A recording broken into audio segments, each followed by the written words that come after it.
ये जिहड़े हमेशा संगठन का तनो मनो धनो समर्थक बनने तो पिछे नहीं हटते, तहे दिल तो धन्नवाद करते हैं। बेनती करदा RC संगत साहब जिहड़े कि बहुत ही डेडिकेटेड और साडे आदर्श है, जिहड़े कि इस उम्र दे विच भी संगठन नूं जन जन तक पहुँचाउण लई लखां शरीरक कमजोरियां होने के बावजूद भी कदे उन्होंने रास्ते की रुकावट नहीं बन देंगे। मेशराम साहब एक क्रांति के दूत हैं।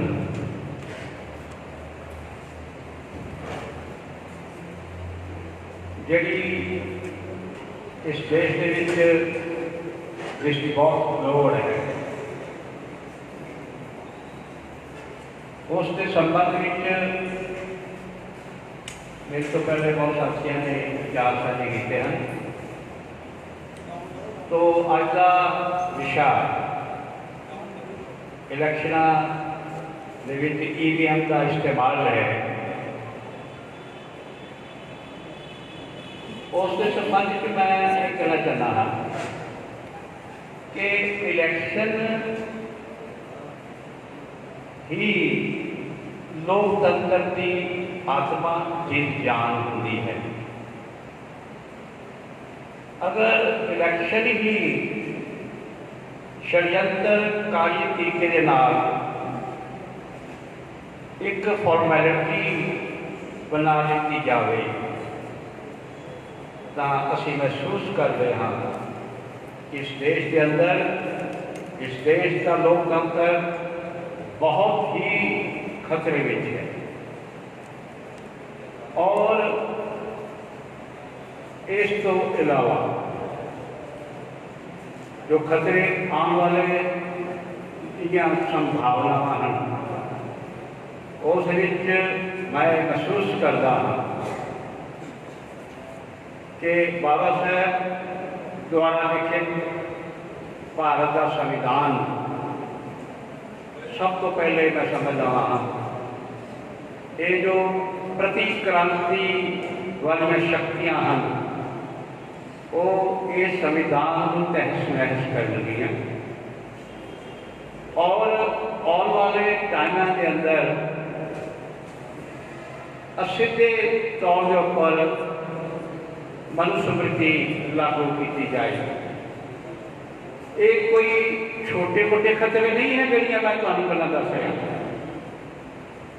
बहुत गहरा इसका प्रभाव है साथियों। तुहाडा जीवन, तुहाडे बच्चों का जीवन, आने वाला सारा समाज उन्होंने जिवें अज तो कोई पिछले 2000 साल तो चलता आ रहा जो सिस्टम है, जातिवाद के आधारित, नफरत के आधारित, तुहानूं पढ़न लिखण का अधिकार खत्म, तुहानूं नौकरियां का अधिकार खत्म, उसकी शुरुआत हो चुकी है। की शुरुआत हो चुकी है जो एक EVM सिस्टम शुरू हुआ है। उसके बाद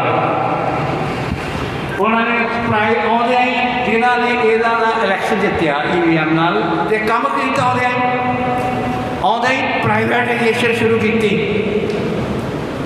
प्राइवेटाइजेशन का मतलब है कि जिहड़ियां थोड़ी एजुकेशन बाबा साहब की कृपा के नाल सानू एजुकेशन प्राप्त करने का अधिकार मिलिया, असी कुछ नौकरियां जाके थोड़ा बहुत तनख्वाह लेनी शुरू की, अच्छे घर बनाने शुरू किए, वो उन्होंने को जड़ नहीं हुए, बर्दाश्त नहीं हुए। आउंदे ही उन्होंने ये सिस्टम लागू किया प्राइवेटाइजेशन। मतलब सरकारी नौकरियां ना होणगियां, तुहानूं नौकरी नहीं मिलेगी तो फिर की करोगे? फिर तुसी सेवा का काम करोगे जिहड़ा हज़ारां सालों तो करते आ रहे सी। तुहाडी विद्या भी खत्म कर दी जाओगी। विद्या इन्नी महंगी कर दी गई है कि साढ़े सर्वसाधारण लोगों की पहुँच तो बाहर कर दी गई है। तो इस तरीके दी बहुत सारिया षड्यंत्रकारी जो कार्रवाइयाँ होने वालियां हैं, हो रही हैं, उन्होंने बहुत बड़ा खतरा, उहदी चेतनता वामन मेशराम साहब लोगों को जगाने लई 6 महीने लई कन्याकुमारी तक पहुँचने दे उन्होंने प्रोग्राम बनाए हैं ताकि इस देश का जड़ा मूल निवासी लोग हैं वो इस खतरे को समझ के उसका विरोध करने की शक्ति दे विच संगठित होण ये उन्होंने लक्ष्य है और लोकतंत्र को सही तरीके नाल स्थापित किया जा सके। और लोकतंत्र की स्थापना जी है साथियों वो जिंद जान जी है वो इलैक्शन हैं।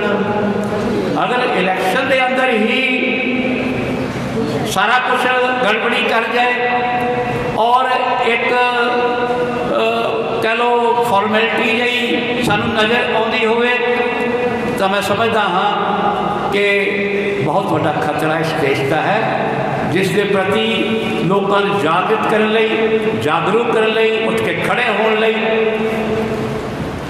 मेशराम साहब 6 महीने लई अपने घर तो निकले हैं और कश्मीर तो ला के उन्होंने ये यात्रा कन्याकुमारी जाके ख़त्म करनी है। इस तो बड़ा काम लोक की सेवा का मैं समझदा हाँ अपने लोगों की कोई होर काम नहीं है। जागृत करना लोगों को बाबा साहब अम्बेडकर ने क्या कि अपने अधिकारों लिए संघर्ष करना उस वास्ते मेशराम साहब इस देश के अंदर एक क्रांति को लैके निकले हैं उसकी समझ लोगों तक सारे साथियों पहुँचानी है। तो मैनू बड़ा थोड़ा महसूस हो रहा है कि एडा वड्डा ये मिशन और ओदी समझ किन्ने थोड़े लोगों हो रही है, थोड़े लोग एकत्रित हो रहे हैं। ऐसे शहर जलंधर में जिहड़ा अंबेडकरी विचारधारा का केंद्र मनिया जाता है मैनू खुद भी महसूस हो रहा है। ये अंबेडकर भवन इसकी जी प्रबंधक कमेटी है उसका मैं चेयरमैन है और मैनू आप महसूस हो रहा है कि मतलब इस स्थान के ऊपर मैं कभी भी इन्ने घट लोग नहीं देखे जिन्हें अज मैं देख रहा हाँ। मैं अपने साथियों को अपील करता हाँ साथियों कि ये काम जोड़े लोग जागृत ने पढ़े लिखे लोग हैं उन्होंने ये ड्यूटी है कि जन जन तक जाके असी लोगों को तैयार करिए और जो आने वाले खतरे हैं उन्होंने बारे लोगों को जागृत करिए ताकि आने वाली जो संताना हैं साड़ियाँ उन्होंने भविख जोड़ा है वो बहुत खतरे में है उसकी कोई असी सेफ्टी कर सकीए। इसलिए इन्होंने शब्दों नाल मैं अपने विचारों को विराम दिंदा होया तुहाडे कोलों विदा लैंदा हाँ। जय भीम, जय मूल निवासी, जय भारत।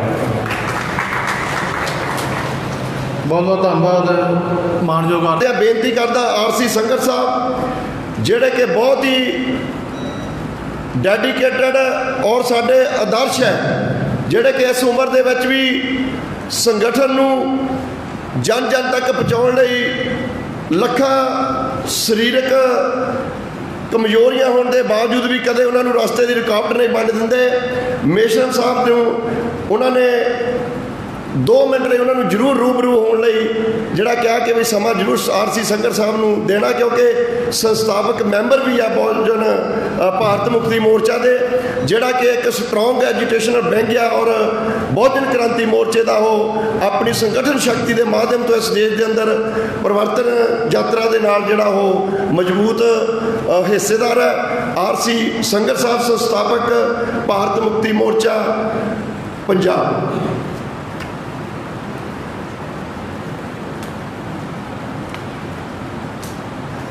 परम सत्कारयोग वामन मेशराम साहिब ਅਤੇ ਉਹਨਾਂ ਦੇ ਸ਼੍ਰੀਮਤੀ ਉਹਨਾਂ ਨੂੰ ਅੱਜ ਫਗਵਾੜੇ ਵਿੱਚ ਆਉਣ 'ਤੇ ਅਸੀਂ ਸਵਾਗਤ ਕਰਦੇ ਹਾਂ। ਸਾਥੀਓ ਕੁਝ ਸਾਥੀ ਮੇਰੇ ਪੁਰਾਣੇ ਮਿੱਤਰ ਇੱਥੇ ਬੈਠੇ ਹਨ ਜਿਹੜੇ ਅਸੀਂ ਤਕਰੀਬਨ 20-25 ਸਾਲ ਅਸੀਂ ਇਕੱਠਿਆਂ ਮਿਲ ਕੇ ਵਾਮ ਸੇਵਾ ਵਿੱਚ ਕੰਮ ਕੀਤਾ ਹੈ और अंबेडकर की जी ऑर्गेनाइजेशनल कैलिबर शक्ति असी बहुत नज़दीक तो देखा है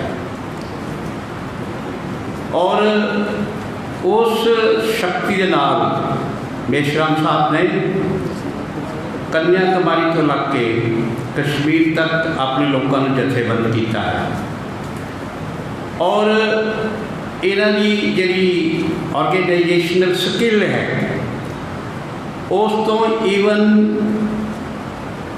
RSS भी डरती है।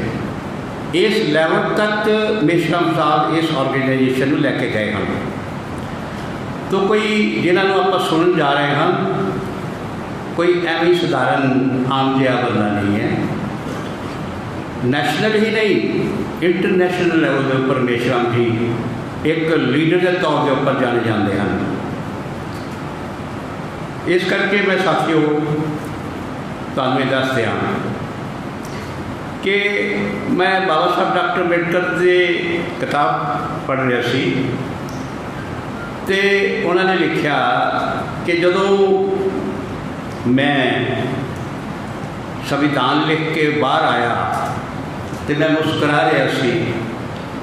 पत्रकारों ने पूछा कि बाबा साहब तुसीं आम तौर के उपर बड़े सीरियस रहते हो, अज बड़े खुश हो की गल है? तो बाबा साहब ने ये कहा कि मैं इस करके खुश हाँ कि अज मैं अपने लोगों लिए वोट का अधिकार प्राप्त करने च कामयाब हो गया हाँ। इस की कारण सी क्योंकि डॉक्टर अंबेडकर के नाल डॉक्टर राजेंद्र प्रसाद भी बैठे हुए सन। उन्होंने कोशिश की कि उस बंदे की वोट का अधिकार मिलना चाहिए जोड़ा घट तो घट 10 जमातां पढ़िया हो। इसका सीधा जिहा अर्थ ये निकलता सी कि साडे लोगों का तो वोट ही नहीं बनेगा। इस करके मैं बहुत खुश हाँ अज कि मैं अपने लोगों का भावें वो पढ़िया लिखा है कि अनपढ़ है पर वो 20-21 साल का होवे उन्होंने वोट का अधिकार होएगा। इस तरीके नाल स्त्री वर्ग वास्ते भी बराबर का वोट का अधिकार होएगा। ये अधिकार मैं प्राप्त करके आया हाँ, इस करके मैं खुश हाँ साथियों।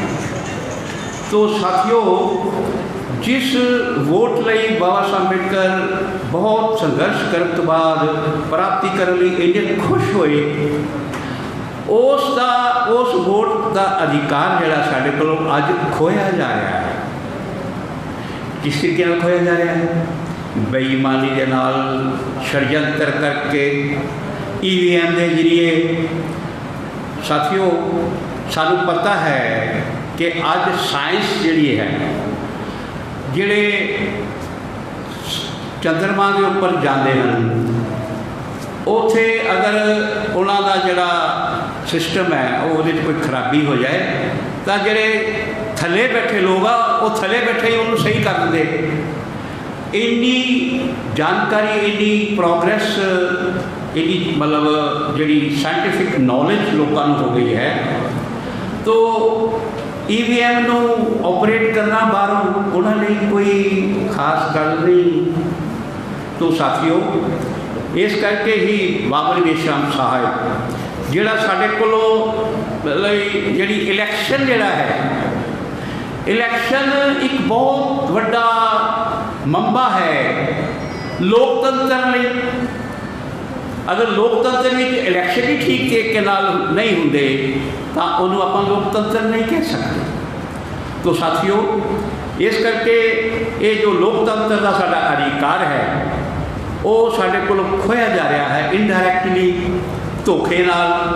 तो उसकी लड़ाई तो बनती है हर जागृत बंदे ने जिन्हें भी इस देश के अंदर लोग वोट पाने का जिन्होंने अधिकार मिला है उन्होंने सारिया की लड़ाई बनती है पर सारे सते हुए और केवल वामन मेश्राम ही इस जी लोकतंत्र की जो जिंद जान है वो वोट का अधिकार है उस वास्ते वो लड़न लई मैदान में उतरे हैं। मैं समझता हाँ कि ये वर्गा दूरदर्शी लड़ाकू मेरे ख्याल च हाल की घड़ी सानू कोई होर नज़र नहीं आता। इस करके मेरे साथियों सानू ये जो उन्हों का मिशन है इसकी जानकारी लोकतंत्र का जो आधार है ਉਸ ਨੂੰ ਲੋਕਾਂ ਤੱਕ ਪਹੁੰਚਾਉਣ ਲਈ ਸਾਡੀ ਜ਼ਿੰਮੇਵਾਰੀ ਬਣਦੀ ਹੈ, ਤਾਂ ਕਿ ਅਸੀਂ ਜਦੋਂ ਇਹ ਕੋਈ ਇਸ ਦੇ ਸੰਬੰਧ ਵਿੱਚ ਸੰਘਰਸ਼ ਕਰਨ ਲਈ ਤਿਆਰ ਹੋਣ ਤਾਂ ਸਾਰੇ ਉਹਦੇ ਅੰਦਰ ਅਸੀਂ ਆਪਣਾ ਯੋਗਦਾਨ ਪਾ ਸਕੀਏ। ਤਾਂ ਯੋਗਦਾਨ ਉਦੋਂ ਹੀ ਪਾ ਸਕਦੇ ਹਾਂ ਜਦੋਂ ਸਾਨੂੰ ਇਸ ਦੀ ਇੰਪੋਰਟੈਂਸ ਦਾ ਪਤਾ ਹੋਊਗਾ। ਤੋ ਇਹਨਾਂ ਸ਼ਬਦਾਂ ਨਾਲ, ਕਿਉਂਕਿ ਮੈਨੂੰ ਟਾਈਮ ਥੋੜ੍ਹਾ ਮਿਲਿਆ ਹੈ ਔਰ ਮੈਂ 2 ਮਿੰਟ ਵਿੱਚ ਹੀ ਆਪਣੀ ਗੱਲ ਨੂੰ ਇੱਥੇ ਵਿਰਾਮ ਦਿੰਦਾ ਹਾਂ, ਤੁਹਾਡੇ ਕੋਲ ਵਿਦਾ ਲੈਂਦਾ ਹਾਂ। ਜੈ ਭੀਮ, ਜੈ ਮੂਲਵਾਸੀ, ਜੈ ਭਾਰਤ। ਬਹੁਤ ਬਹੁਤ ਧੰਨਵਾਦ ਆਰਸੀ ਸੰਗਰ ਸਾਹਿਬ, ਸੰਸਥਾਪਕ ਮੈਂਬਰ ਭਾਰਤ ਮੁਕਤੀ ਮੋਰਚਾ। ये के चिपान भूतस्थि तसावाथावरावाय नवशेष दीघावाय महन्ता वा मध्यमारस्यका जनुकतूल दिट्ठावायेव दिट्ठाये च दूरे वसन्ति अविदूरे भूता वा सम्भवे शिवा सभ्ये सत्ता भवन्तु सुखितत्ता न परो परं निको। श्री ਸੰਗਤ ਜੀ ਦਾ ਜਿਨ੍ਹਾਂ ਨੇ ਆਪਣੇ ਵਿਚਾਰ ਸਾਥੀਆਂ ਨਾਲ ਸਾਂਝੇ ਕੀਤੇ।